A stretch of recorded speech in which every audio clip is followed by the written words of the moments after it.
तक्षक बनेगा और ये तक्षक बन के 7 दिन परीक्षित को डस देगा। महाराज परीक्षित को पूरा वृतांत समीक ने सुनाया। समीक की आंखें खुली। समीक ने कहा, ओ बेटा श्रृंगी, ये तूने क्या कर दिया? बड़े तरह से चंदन लगा देना, मूड को मुड़ी सा बांध देना, बढ़िया इधर ही तो सफेद सिया ही बांध दीजिए।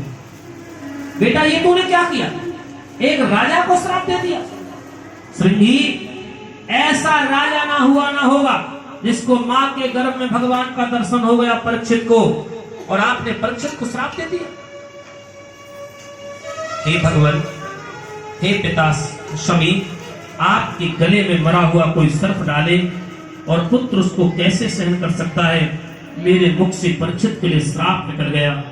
और महात्मा जब किसी को श्राप देता है, आत्मा सो परमात्मा, परमात्मा सो परम गति, परफेक्ट हो जाता, कभी किसी को श्राप नहीं देना चाहिए। भारत का सच्चा संत कभी किसी को श्राप नहीं दे सकता। भारत का सच्चा ब्राह्मण कभी किसी को श्राप नहीं दे सकता, और श्राप भी देता है तब भी उस पर कृपा कर देता है। ये भारत देश के संत की मानता है। बोले गुरुजी, मैंने श्राप तो दे दिया, पर आपको ये विदित होना चाहिए कि ये श्राप भी अभिशाप नहीं बनेगा, ये श्राप भी उनके लिए कृपा बन जाएगी। परीक्षित को मैंने 7 दिन में मरने का श्राप दिया है, लेकिन ये श्राप नहीं, ये श्राप भी मेरा परीक्षित को भगवान से जोड़ देगा। मैं आपके सामने वादा करता हूं। समीक ऋषि ने जाकर के पूरा वृतांत परीक्षित को सुनाया। ओ बेटा परीक्षित, मुझसे बहुत बड़ी भूल हो गई। मेरे पुत्र ने तुमको श्राप दे दिया कि तुमने मेरे गले में मरा हुआ सर्प डाल दिया था। परीक्षित ने कहा, भगवान, मुझे श्राप मिल गया है, कोई बहुत बड़ी बात नहीं।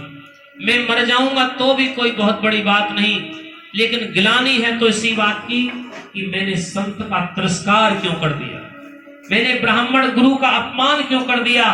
समीक ऋषि, मेरे अपराध को क्षमा कर देना।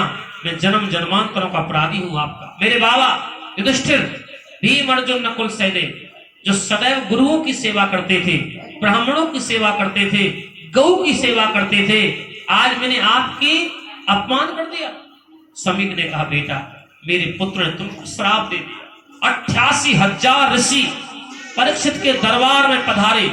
कोई दिगंबर है, किसी के सिर पर वस्त्र नहीं, किसी ने कपड़े नहीं पहन रखे, किसकी लंबी जटाएं, कोई पीताम्बर दिगंबर पहन के आया, कोई लोटाधारी, कोई सोटाधारी, कोई तांबूधारी, कोई बागंबरधारी, बड़े बड़े संत पधारे परीक्षित के दरबार में कि परीक्षित को श्राप लग गया, श्राप लग गया, 7वें दिन परीक्षित मर जाएगा, मृत्यु हो जाएगी। परीक्षित ने कहा, भगवान, अगर श्राप ही लग गया है तो मेरे लिए एक प्रश्न का उत्तर दे दो। मुझे मरने का डर नहीं, मृत्यु तो अनिवार्य सत्य है, जो आया है वो जाएगा, लेकिन एक प्रश्न का उत्तर दे दो। संतों ने कहा, बोलिए बोलिए, क्या पूछना चाहते हो? जिस प्राणी का 7 दिन में मरना निश्चित हो गया हो, ऐसे प्राणी को क्या करना चाहिए? ये परीक्षित का सबसे महत्वपूर्ण प्रश्न है, भागवत का सबसे महत्वपूर्ण प्रश्न है ये। और मेरे बहन भाई, प्रत्येक प्राणी 7 दिन में ही मरेगा। ये सबके कल्याण का प्रश्न किया है परीक्षित ने। ये व्यक्तिगत प्रश्न नहीं है, ये सार्वभौमिक प्रश्न है, जग कल्याण का प्रश्न है कि 7 दिन में मरने वाले प्राणी को क्या करना।